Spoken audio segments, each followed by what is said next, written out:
Bismillahirrahmanirrahim. Assalamualaikum warahmatullahi wabarakatuh.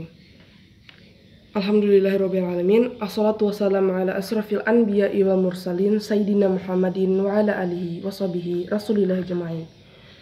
Perkenalkan, nama saya Mufidah Fitriyatul Qalbiyah dari Prodi Hukum Keluarga Islam Fakultas Syariah semester 4. Dalam mata kuliah Praktik Ibadah Kemasyarakatan akan memaparkan materi mengenai hadas, yakni hadas kecil dan hadas besar. Pertama, kita akan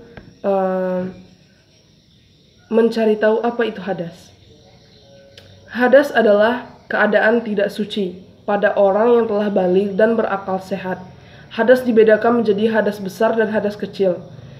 Hadas kecil yang sudah disepakati oleh ahli fikih diantaranya adalah air kencing, air besar atau tinja, kemudian angin, mazi atau air putih yang keluar saat kita mengingat bersenggama atau bercanda, dan wadi, semacam cairan yang keluar bersamaan dengan air kencing, yang semuanya terjadi dalam keadaan sehat.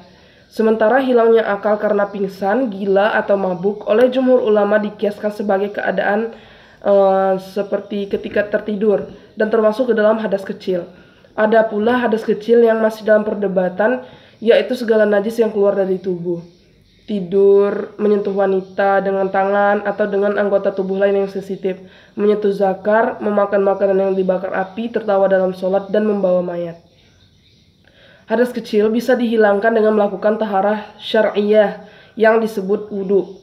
Hal ini dikuatkan firman Allah Subhanahu wa Ta'ala yang artinya, "Hai orang-orang yang beriman, apabila kamu hendak mengerjakan sholat, maka basuhlah mukamu dan tanganmu sampai dengan siku."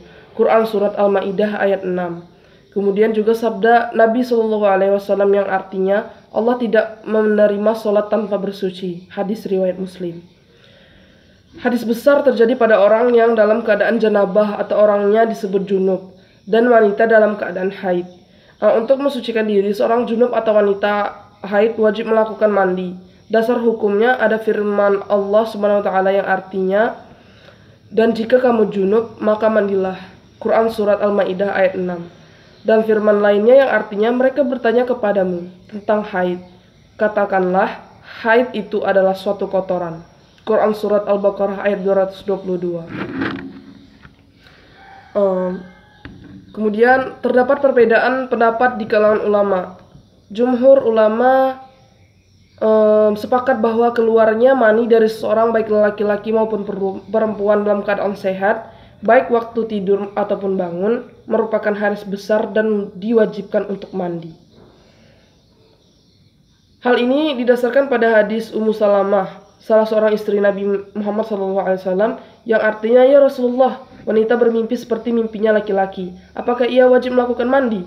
Rasulullah menjawab, "Ya, apabila ia melihat air, keluar air mani." Namun pada pendapat lain dari An-Nakhai, seorang ulama fikih di Kufah dan seorang tabi'in yang mulia, ia berpendapat bahwa wanita tidak wajib melakukan mandi karena bermimpi, bersetubuh lalu keluar mani. Hadas besar karena janabah juga masih diperselisihkan di kalangan ulama. Imam Malik, Imam Syafi'i, dan sekelompok ahlul az-zahir atau ulama yang mendasarkan pendapat pada teks dalil mewajibkan mandi karena bertemunya dua alat kelamin lelaki dan wanita, baik mengeluarkan mani ataupun tidak. Baik, itu saja yang dapat saya sampaikan. Sedikit banyaknya saya mohon maaf kepada Allah, saya mohon ampun. Semoga bermanfaat. Wabillahi taufiq wal hidayah. Wassalamualaikum warahmatullahi wabarakatuh.